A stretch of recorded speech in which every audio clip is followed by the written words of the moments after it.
Okay, so it's been a couple of weeks since I've gotten a chance to get out here and work on this, so we're going to do it today. The only thing I've done so far is I gave it a power wash, cleaned it up a little bit, and down here I have already replaced that broken hydraulic valve. So we're going to change that oil filter, hydraulic oil filter. We're going to change the hydraulic oil. Went ahead and got a couple of 5-gallon pails from Walmart, and I went ahead and copied this wheel caster and made a new one at the shop. So the caster and axle are new that I made, and the tire and rim I ordered from the DIGGER company, and it was like 56 bucks for the rim and tire. So I think $66 on the oil and about 15 bucks for the filter. What I'm going to do today is also attack some of this rust. I'll sand some of this down, give it a quick spray. We'll install the wheels. I'm going to sand down this floor here and put down some probably truck bed liner. We're going to install a new battery behind this panel, and again clean up the rust and paint some of this on the rest of the machine. Probably take these red guide posts off. I really don't need those. And I see that there is an electrical wire up here, ground wire that's disconnected, that I'll go ahead and repair. And we'll see if we can get this thing running. So the big question is, will it run? Will it operate? Will it function? We're about to find out. Let's do it.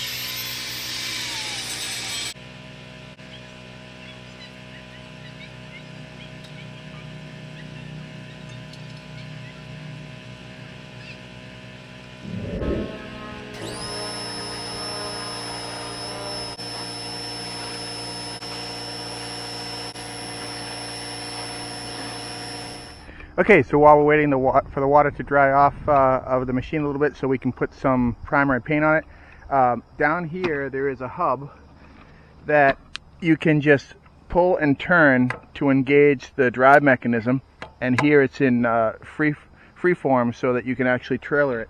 And what I noticed is that around here on the other side of the machine, this hub is in the free mode so that you can trailer it, but it is stuck and I can't seem to pull it out. So we're just going to take this here and see if we can jostle it loose. I've already put some WD-40 on it, and I'm not sure what's going on, but let's see if we can break it free.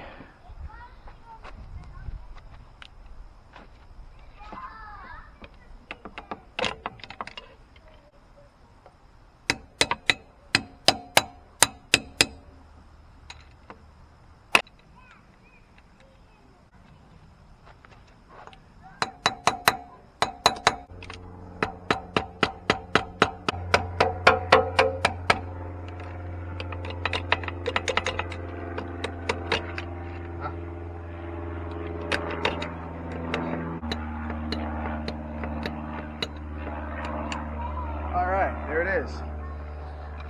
Okay, good. So we got that freed up. Took a little bit, but some banging around and a little persuasion, and there it is. Okay, next we're going to change the oil filter. It's actually hydraulic fluid filter.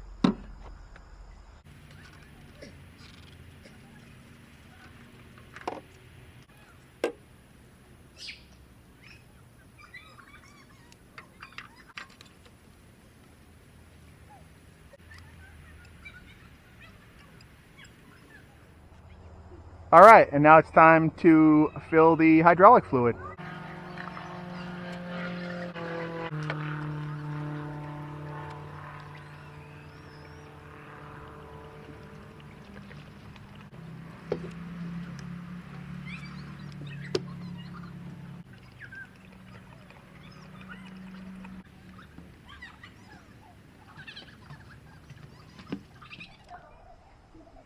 And next it's time to install a new battery.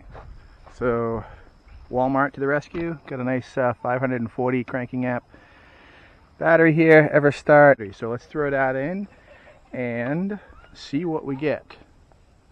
See what kind of power we get. Okay.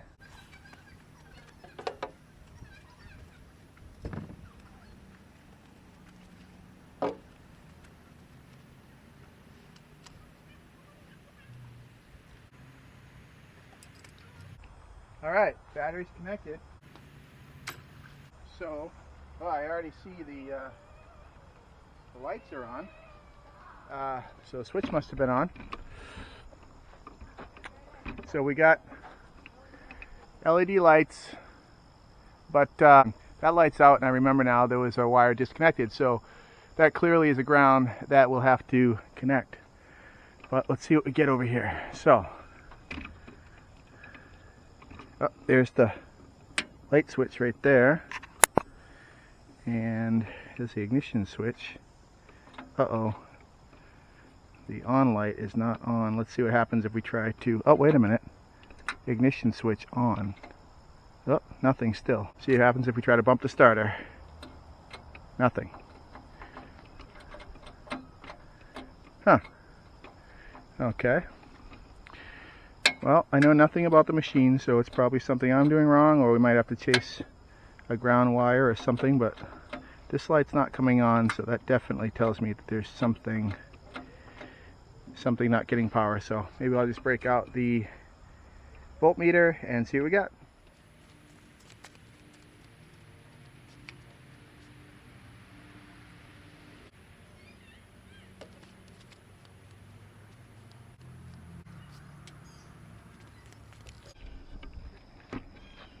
All right, got all the lights working. Got the tops and the bottoms. That's good.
All right, it's a little bit cold today and a little windy. It's been a little bit since I worked on the machine, but last time that I worked on it, I was having trouble getting it to turn over. The starter just did not want to do anything at all. So after further investigation, the first thing I found was right down here.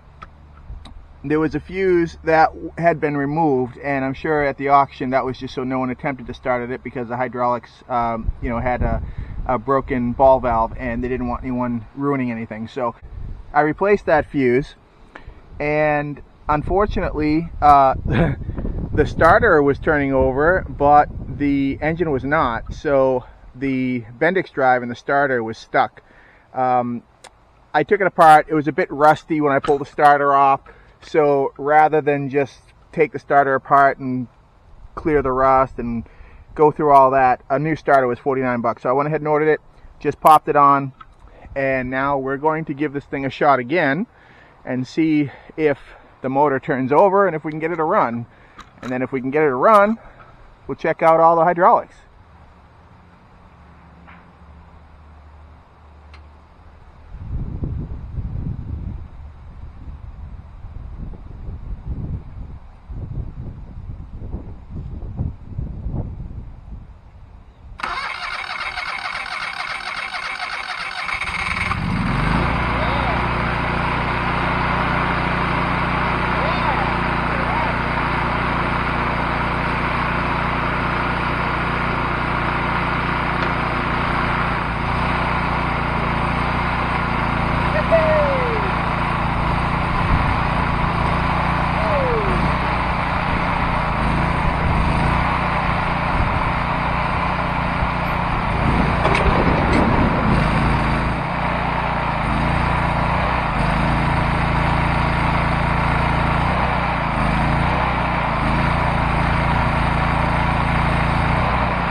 looks like everything works and it runs great.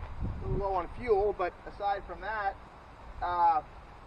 the only thing that I notice is the hose that controls the hydraulic cylinder for the actual bucket scooping. Looks like the hose has a leak, so not a big surprise. It was taken out of service and they hadn't done anything to it, so I'll replace the hydraulic hose. It's pretty cheap, but pretty excited. This thing's ridiculous. Cleaned up nice, gave it a quick coat of paint. It's not going to any car shows or anything, but it looks a lot better than it did. So I think we're good to go. I'll order up a new hose and we'll be in good shape. So, all right, I'm excited. This thing works nice. It's actually really powerful. I'm not used to the controls, obviously, so very jerky, but I'm actually shaking. That thing's fun. And my caster worked out great. I do want to grease all the fittings, but you can see this is the original wheel that's foam filled, and this is the one that I made, and that's a new tire, which is just air filled from the factory, but you have the option air filled or foam filled.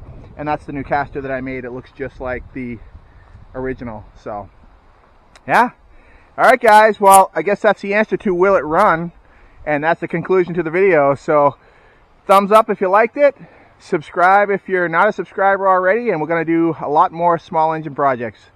See you soon. Thanks for watching.